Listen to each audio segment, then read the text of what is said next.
Hey guys, welcome back to Connor Reads. Today we're going through the second part of The Fires of Heaven by Robert Jordan in his Wheel of Time special. I haven't had a ton of time to read this week. We've had some family over, which has been awesome, but I've only managed to get like 100, 150 pages done in the last 7 days. So I'm going to jump into the storylines, waffle on a little bit about what I've loved about the story so far, and especially in this section, and also just give you some predictions moving forward. So let's hop into it.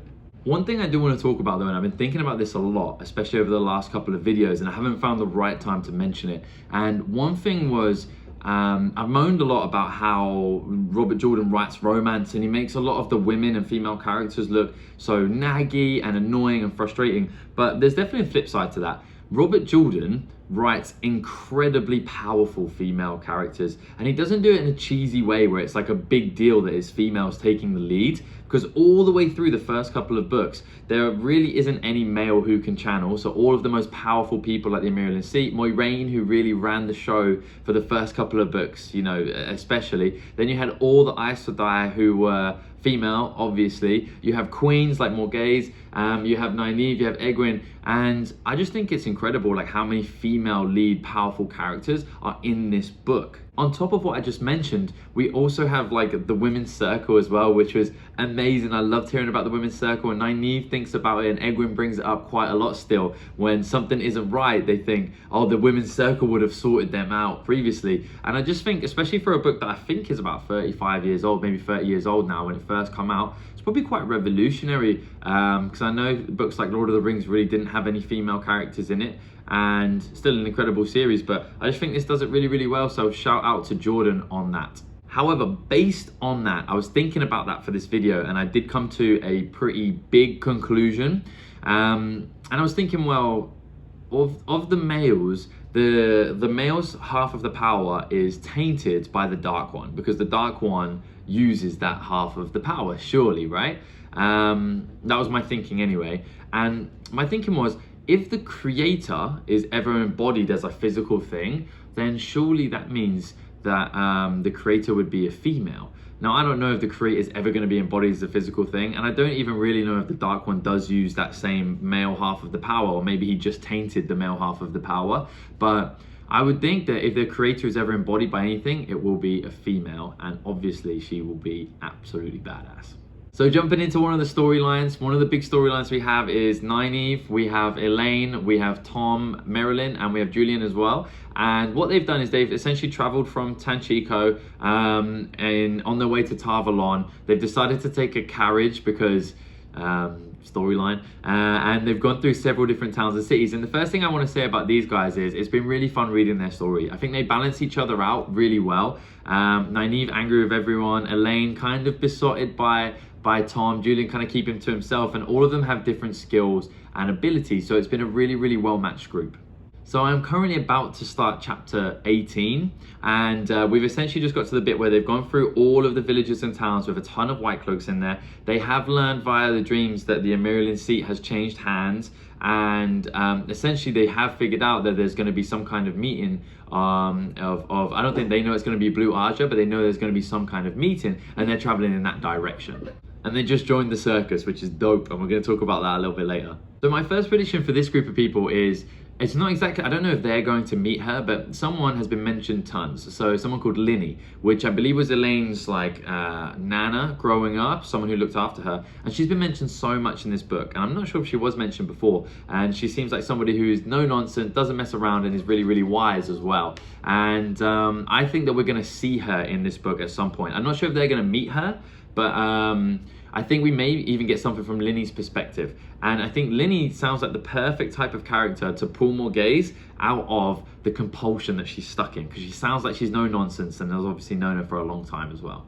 Unless, of course, Lyney is dead and I completely missed that, because I'm sure she must be an old character if she looked after Elayne when she was younger, but hopefully she is alive. And there's been a ton of foreshadowing in this book so far as well. One thing that was said was Nynaeve wished she could have 1 hour with Sian.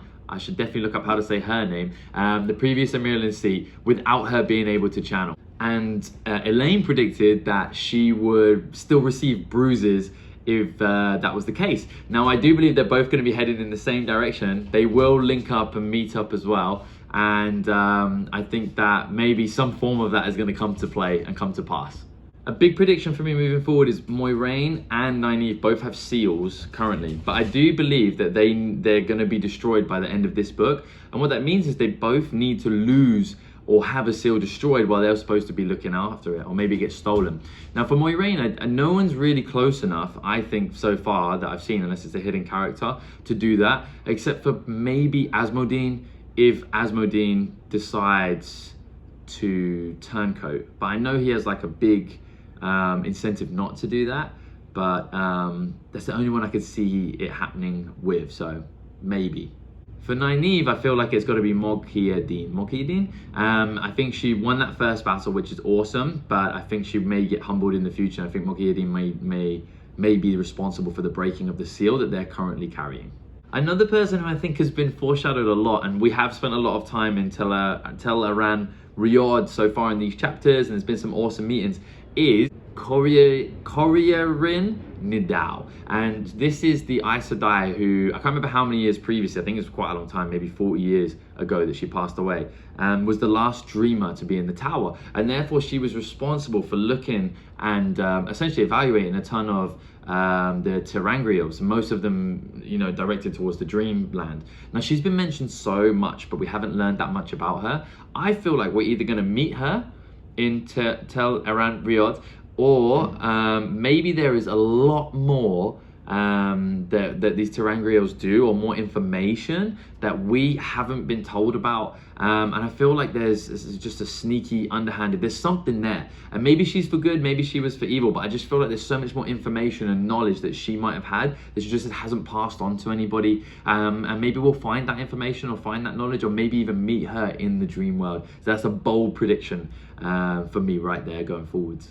That might even be the person who Nynaeve feels like she feels like when she's in Tel Aran Riyadh, such a difficult word to say, and I might even be saying it wrong, but she feels like someone's watching her. Now I believe it's Rahvin, because I think that Morgheze, under the compulsion, would have told him that Elaine is his daughter, her daughter, and obviously Morgheze knows that she's going to be like a full Aes Sedai. Now, if I was Rahvin, I'd be thinking, okay, that would be a bit of disaster for Aes Sedai coming back to see Mom, and obviously he's noticing something's wrong with her, because that's not someone you can tell just go away. Do you know what I mean? Because she's known her mom her whole life, so she'll know something is wrong. So for me, what I'd be doing is I'd be keeping an eye on that person.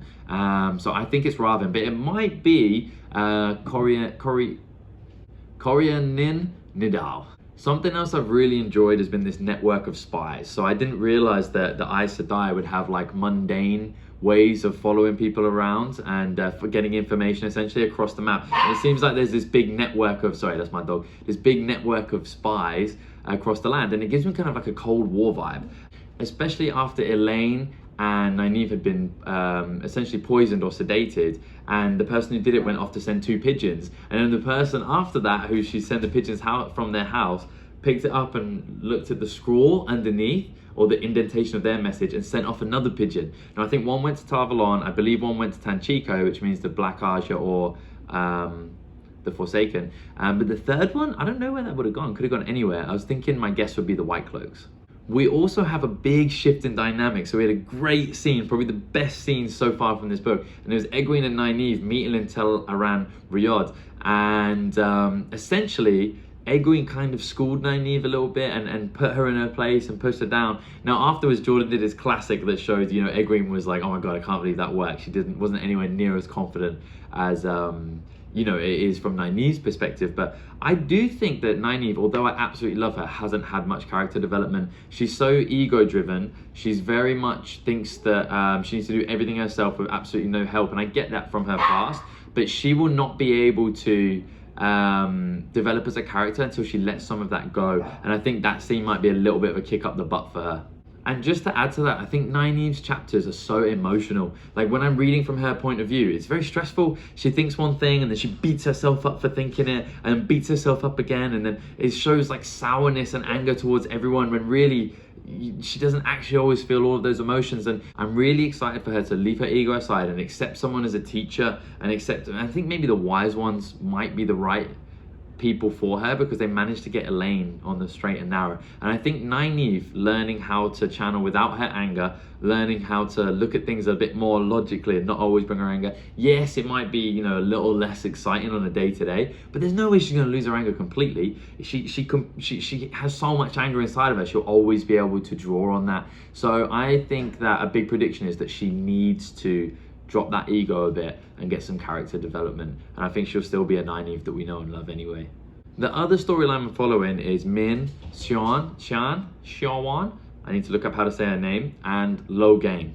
Now these guys are going to find the Blue Aja location. I think they're a bit hotter on the tail than the other bunch, but Gareth Byrne is definitely going to catch them up, which will be interesting.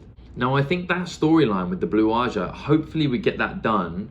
Not done, but like hopefully we see a completion of it like relatively early in the book, as I think I'm about a third of the way through right now, because that will leave, and especially if like Elaine, Nynaeve meet them there and they complete that storyline together, because that will mean that both groups will be together and there's so many ties to Morghese, so they'll go and figure that out. You have Tom, who was a previous lover, you have Elaine, you have Gareth, you have all of those together. There's going to be such a strong reason for them to go in that direction and get that storyline moving, and I'm so fired up for that storyline. I think it will be really interesting, the dynamics and how they're going to free her, and surely we'll meet Lily. One thing that Xian Sanch said is that Logain is a fish to lure a bigger fish.